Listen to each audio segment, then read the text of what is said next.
this part we are going to deal with the change of state of the matters, on how the conversion from one state to another, like from the solid to liquid or liquid to gas, or it could even be from solid to gas, and how these states, the change of states, are going to affect the heat measurement. Then we'll move on to define some parameters like the latent heat of fusion and the latent heat of vaporizations, and later on we'll be talking why these are precisely called the latent heats. So let's start. Let's start the new topic called the change of state. Let's see what happens when the state of a system changes. Now the change of the state could be going from a solid state to a liquid state, from liquid to gas, or it could be straight away from solid to gas. Now we know what those processes are. When something goes from solid to liquid state, it is called melting. When it goes from liquid to vapor state, it is called evaporation or vaporization. And when something goes from solid to gaseous state, it's called sublimation. Now this is the plot of temperature versus time, showing the changes in the state of ice on heating. So when you heat ice, this is the change that is happening. Now if you see here, we start from 0 degrees Celsius.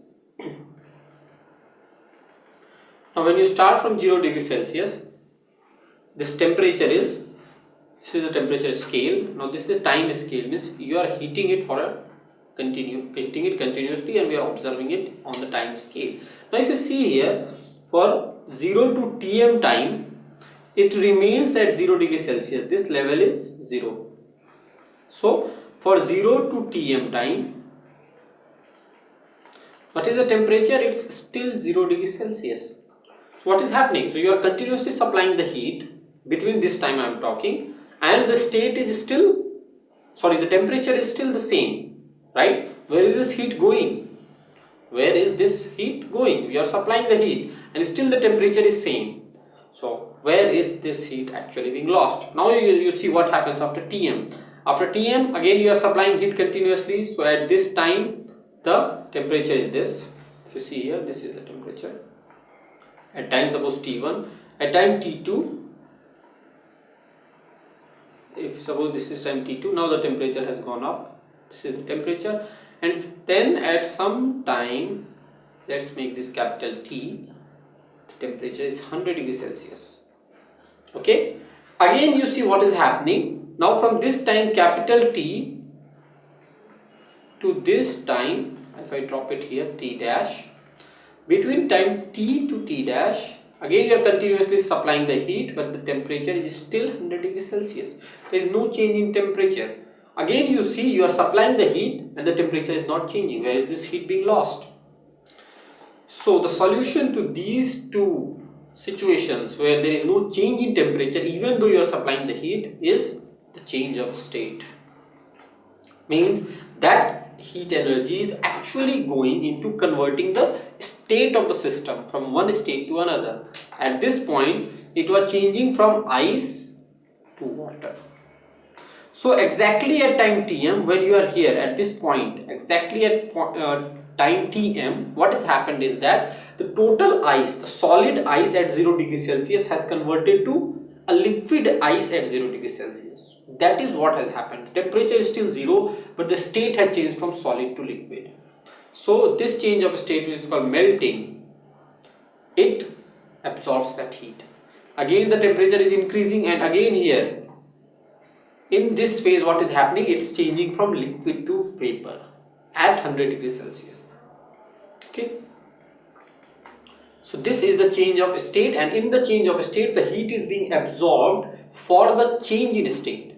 Now what is that formula for this? That we'll see later, that how it is being absorbed. Now the conversion from liquid to solid is called the fusion. We know these things. Now let's see the change of state. It is observed that the temperature remains constant. It remains constant until the entire amount of the solid substance melts. You see this figure. Until the entire melts, the temperature is 0 degrees Celsius. Then both the solid and the liquid states of the substance coexist in thermal equilibrium during the change of state from solid to liquid. What it is telling is that I told you that exactly at this point it is ice, solid ice. At this point it's totally water, right? It's water. at 0 degrees Celsius, this is also at 0 degrees Celsius. What is happening in between? What is at this point? In between, some ice is there and some water is there. So there is a thermal equilibrium. Thermal equilibrium is the temperature is equilibrium. So the temperature is always 0, but it's partially solid, partially water, and it changes from solid to liquid. So then the temperature at which the solid and the liquid states are in thermal equilibrium is called the melting point, and this temperature is called the melting point of the substance. It is characteristic of the substance. It also depends on the pressure. Now this is the characteristic of the substance, means ice has 0 degrees Celsius. Mercury has very low melting point of around, it's around I think minus 70 degrees Celsius, something like that. So different things have different melting point. Not everything has 0 degrees Celsius melting point. Okay. The melting point of a substance at standard atmospheric pressure is called normal melting point. When you are calculating it at a standard atmospheric pressure, means 1.01 atm, at this pressure, whatever is the melting point, whatever is the temperature, that is the normal melting point. Okay. Now why I am telling this? Because it depends on the pressure. Means if you increase the pressure, the boiling point increases. Okay. So it depends on the change of state, and that is the normal melting point when you are calculating it at standard atmospheric pressure. Okay. Now see what is happening here. Let's have a detailed look into this. This is the solid. This, you see, this is ice. This is energy being supplied. This is temperature.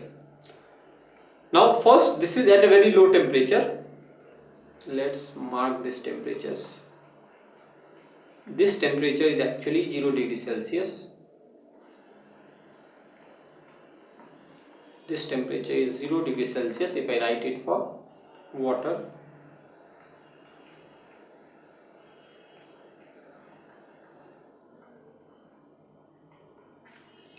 This is 100 degrees Celsius.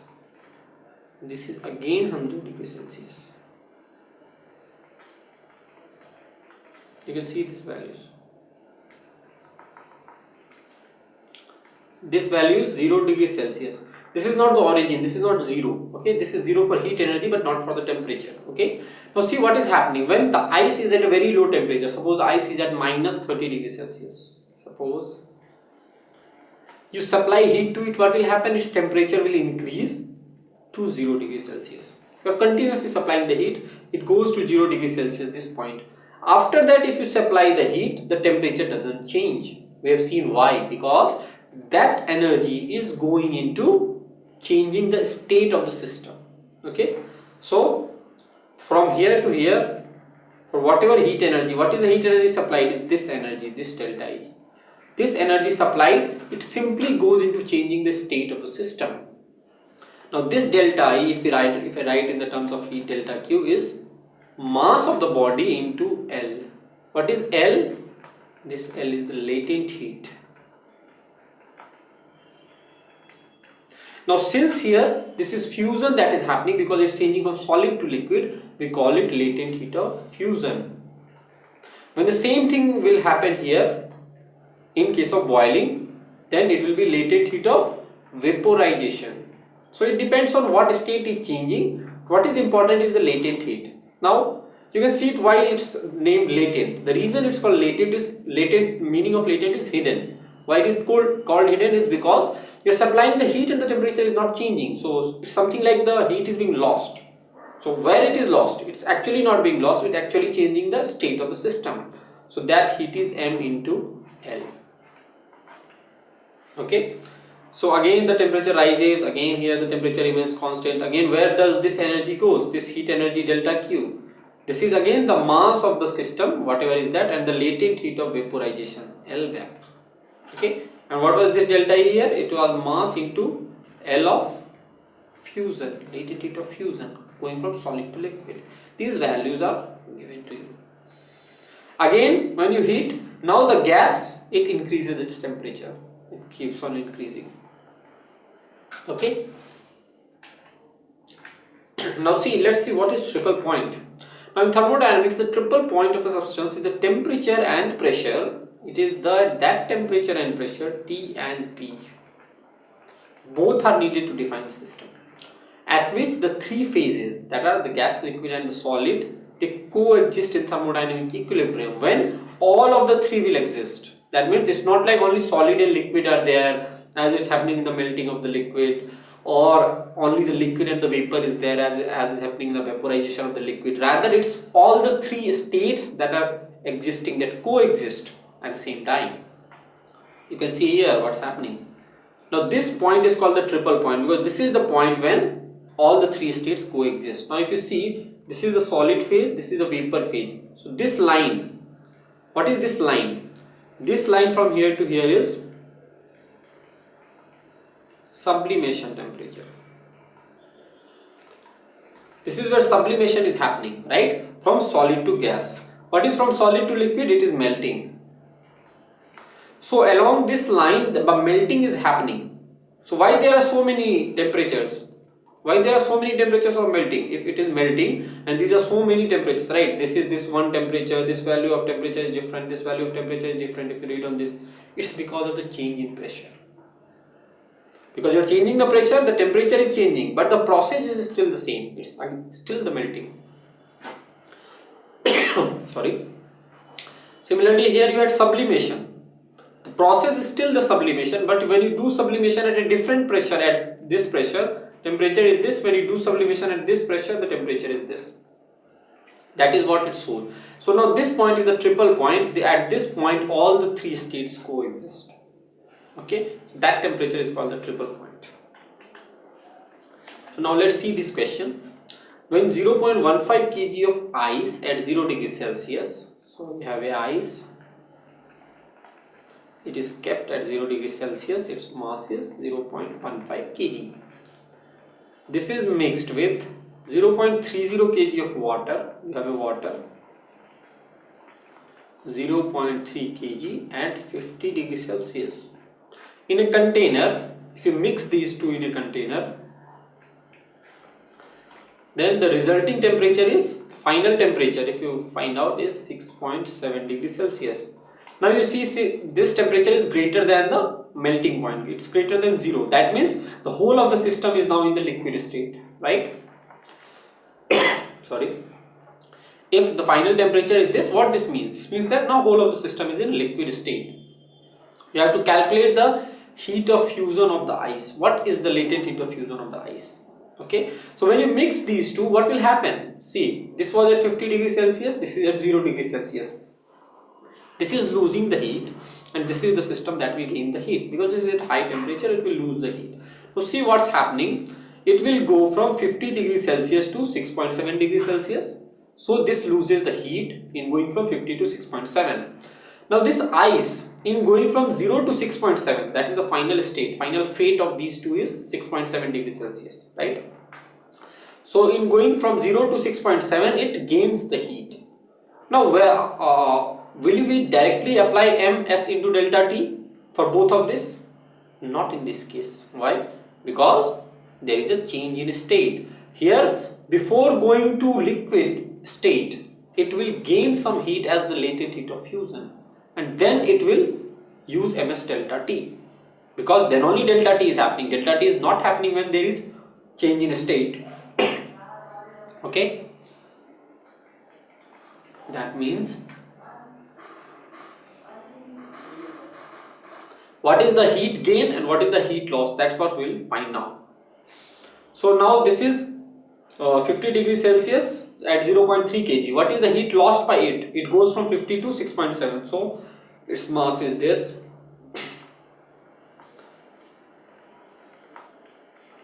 Heat capacity of water is 4186 ms. What is the delta T of this? It is going from 50 to 6.7. So this is what the heat lost by it. What is the heat gained? Now the heat gained by the ice is first in going from ice to water at 0 degrees Celsius. That happens at 0 degrees Celsius. And what is that value? That will be m into L. Simply m into L. That mass is 0.15 and L fusion. This is what you have to find out. Calculate the latent heat of fusion. After it goes to water at 0 degrees Celsius, its temperature rises to 6.7. This. So then mass of water into S of water is 4.4186 into delta T. What is delta T? 6.7 minus 0. So we have balanced. This is the heat lost by this and this is the heat gained by this. Okay. What you have here is 0.3 into 4186. What is 50 minus 6.7? We will have 40.3 minus 0.15. We bring this to that side. 4.186 into 6.7 equal to this value. Now here we'll solve this. We'll take 4186 common. We have 0.3 into 43.3. We have it is 12.99 minus 0.15 into 6.7. If we multiply 0.15,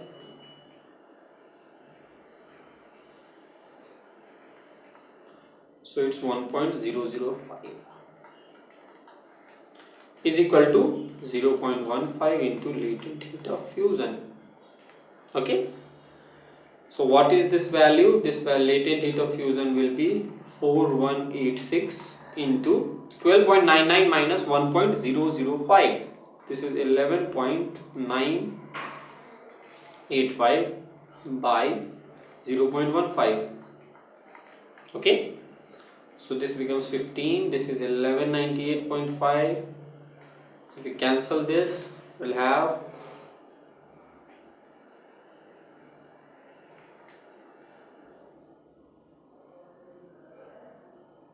around, I'm taking it around 80.5 into 4186. If you multiply this value, you will get the latent heat of fusion. So what we had to do here is simply the balancing of energy, but what you have to keep in mind is that not all of the heat is going in changing the temperature. Not all of the heat goes to change the temperature. There comes a state where there is no change in temperature, still the heat is being absorbed, and that goes in M into L, this portion. You cannot equate straight away to this. You have to take this value and then this changing state is happening. So we have talked about what exactly is the change of state, what are the latent heat of fusion, the latent heat of vaporizations, and we even talked about the triple point, what exactly is this triple point temperature. In the next portion, we are going to deal with the thermal expansion of the states and how the change in the body or the dimension of the body with the temperature gives us the changes in the volume or the area or the length. So stay tuned to Ask IITians for more on the topics of the thermal expansion.